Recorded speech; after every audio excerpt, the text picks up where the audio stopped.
Now, just quickly, we're going to go to footy. Adelaide Crows. Of course. Adelaide Crows. Gemma, I admire you're from Perth, but you're smart enough not to barrack for either of the Perth teams.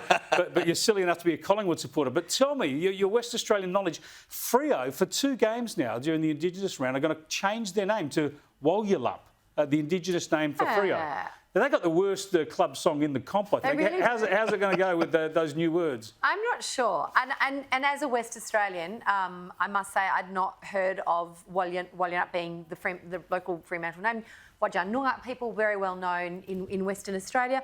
Look, I think good on them if they want to make that as a gesture for the Indigenous round. It probably won't help them win premierships. I'd like to know if Fremantle are going to continue to excel as being the biggest losers in the AFL this year. Possibly they would. I don't have a problem with it. It's the Indigenous round. It's a nice gesture. I love the Indigenous round. I love the Guernsey and whatever. But I think changing the name of the team is probably going a bit too far. The AFL commentators will try and use the name. You wait till they try and commentate the game using that name. Indeed. Oh, it just feels like tokenism because for 1 week you change your name and then, of course, it goes back to Fremantle, round, right? So it's not tokenism. It's actually aligned to the values. I know that, but it sort of feels like we all acknowledge that Indigenous culture is something that should be celebrated, that there is a rich vein of Indigenous participation in the AFL, and that's what the Indigenous round says. You don't have to go so far as changing It's a bit far, but so everyone will have their view. We better wrap it up. We're running out of time. Thanks so much for joining me, Gemma and Caleb. You'll be back at 10 o'clock. Correct. We'll see you then.